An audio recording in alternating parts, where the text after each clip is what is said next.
ভারত হাত সরালে এবার অন্ধকারে ডুবে যাবে বাংলাদেশ। হ্যাঁ, ঠিকই শুনেছেন। বাংলাদেশে এমন অবস্থা যে রাত 8টার পর দোকান বাজার এমনকি মল বন্ধ রাখার নির্দেশ দেওয়া হয়েছে। এমনকি সন্ধ্যে 7টার পর দোকানের বাইরে লাইট বোর্ডও বন্ধ করতে বলা হয়েছে। আর এই অবস্থায় ভারত ছাড়া আর কেউ বাঁচাতে পারবে না বাংলাদেশকে। কিন্তু কেন এমন পরিস্থিতি হলো, কেনই বা ভারত ছাড়া আর গতি নেই বাংলাদেশের, জানুন। বাংলাদেশে 12ই আগস্ট একটি সরকারি নির্দেশ জারি করে বলা হয়েছে সমস্ত মল বাজার ও দোকানগুলোতে সকাল 11টা থেকে রাত 8টা পর্যন্ত খোলা রাখা যাবে। অর্থাৎ নির্দিষ্ট 9 ঘন্টার বেশি কোনো প্রতিষ্ঠান খোলা রাখা যাবে না। শুধু তাই নয়, সন্ধ্যে 7টার পর দোকানের বাইরের উজ্জ্বল বৈদ্যুতিক বোর্ড বা বিল বোর্ডের আলো বন্ধ করতে বলা হয়েছে।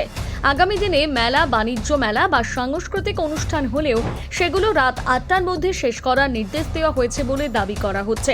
তবে গুরুত্বপূর্ণ বিষয়, এই নির্দেশের কোনো সরকারি চিঠি এখনো প্রকাশ্যে আসেনি। ফলে বিষয়টি নিয়ে সরকারি নিশ্চিতকরণের অপেক্ষা রয়েছে। কিন্তু কেন এমন সিদ্ধান্ত? রিপোর্ট অনুযায়ী মূল কারণ বিদ্যুৎ ও জ্বালানির সংকট। এক সরকারি আধিকারিকের দাবি, কৃত্রিম আলো এবং অপ্রয়োজনীয় বিদ্যুতের ব্যবহার কমাতে এই সিদ্ধান্ত।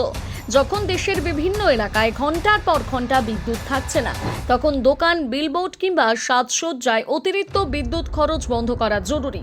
এমনটাই যুক্তি সরকারের। অর্থাৎ বিদ্যুৎ সাশ্রয় করে আবাসিক এলাকাগুলোতে সরবরাহ পরিস্থিতি সামলানোর চেষ্টা চলছে বলে দাবি।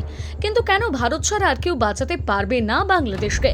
কারণ বাংলাদেশের বিদ্যুৎ উৎপাদনে নাকি ডিজেলের ঘাটতির প্রভাব পড়ছে।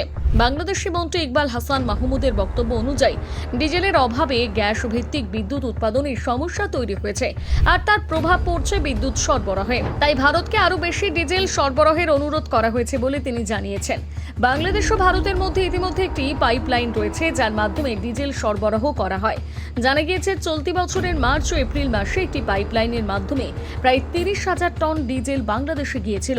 অর্থাৎ একদিকে বিদ্যুৎ সাশ্রয়ের জন্য রাত 8টার পর দোকান, মল বন্ধ রাখার দাবি, অন্যদিকে জ্বালানি ঘাটতি মেটাতে ভারতের কাছে আরও ডিজেলের আবেদন।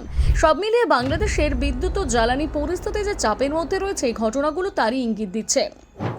বাংলাদেশের এই পরিস্থিতি নিয়ে আপনার কি মত? জানাতে ভুলবেন না আপনার মতামত কমেন্ট করে।